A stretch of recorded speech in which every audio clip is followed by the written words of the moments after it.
Et bien, j'ai pris une agence qui était capable de m'apprendre le métier. J'ai pris l'agence anglaise qui avait battu Paris 2012. Je le dis ouvertement. Mike Lee, voilà. Il a parlé en Véro. anglais aussi. Véro Consulting. Et donc là-dessus, il faut se mettre en évidence. Il on faut a être besoin pragmatique, d'apprendre. bien sûr. Voilà. Donc j'ai appris. Il m'a appris le métier en me disant attention Bernard.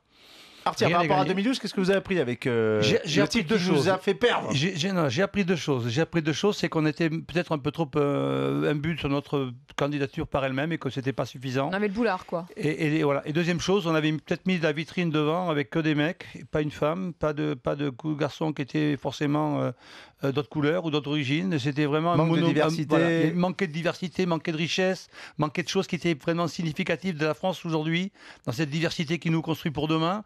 Montrer vraiment qu'il y a un vrai discours qui se porte par des athlètes et par uniquement des gens qui ont fait d'autres métiers que celui d'être professionnel sportif. Et puis le lobbying aussi, Mike Lee, il est connu pour cette capacité à toucher ceux qui votent. Et puis derrière, il faut apprendre à convaincre que le mouvement, le CIO dont on dit que c'est une entité, non, c'est 100 entités différentes. Il y a 102, 103 selon les sessions membres du comité olympique. Ils sont 102, 103 différents. C'est 102, 103 Ils viennent de électeurs pays différents. 102, 103 électeurs, sauf les Français. 2 Français ne voteront pas, puisque la candidature est française.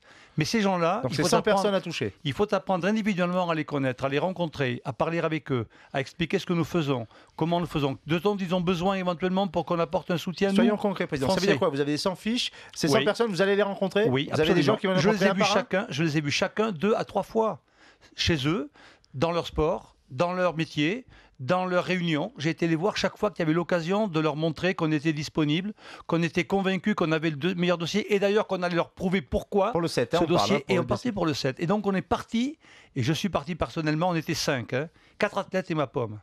On a pris 2 garçons, 2 femmes. J'ai pris Pichot, que tu connais bien, l'Argentin, pour représenter l'Amérique latine. Humphrey Kayange, le Kenyan, un type superbe, capitaine de l'équipe du Kenya, fabuleux joueur. 2 femmes. Anastasia Kamova, la Kazakh, ancienne capitaine de l'équipe du Kazakhstan, aujourd'hui vice-présidente du rugby dans l'Asie, au Kazakhstan.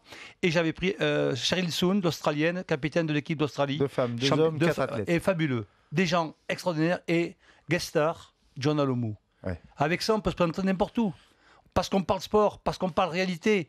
On parle le métier de ce qu'on sait faire, de pourquoi on l'a porté. Mettre les sportifs en avant, ça n'a pas pris parce que ce discours-là, les membres du CIO, quelle que soit leur origine et leur culture, ils l'entendent parce qu'ils sont passionnés de sport. Voilà. Daniel Costantini. Oui, à propos du lobbying, je voudrais raconter un souvenir personnel un peu douloureux, mais bon, j'espère que maintenant il y a prescription et je ne vais pas citer de nom pour atteindre qui que ce soit. Candidature de 2012, au départ je suis dans le coup, pourquoi? Il fallait quelques représentants de fédération et tout ça. Et je rencontre un jour quelqu'un qui à l'époque portait la candidature et je lui dis, monsieur, je ne citerai pas son nom, je peux vous présenter 2 personnes qui sont à la fois des Français et très impliqués dans le handball international et qui pourraient éventuellement nous rapporter une voix, c'est-à-dire l'un 2 voix par rapport à l'Afrique, l'autre 1 voix par rapport à la Scandinavie. Ces 2 personnes n'ont jamais été, ne serait-ce qu'auditées par notre comité de candidature et n'ont pas pu faire œuvre quand on sait qu'on a perdu, je crois, de 3 voix, 2 voix. 2 voix, oui. Vous voyez ce que je veux dire? Donc ne refaisons pas les mêmes erreurs parce que la mémoire est le meilleur outil de prédiction.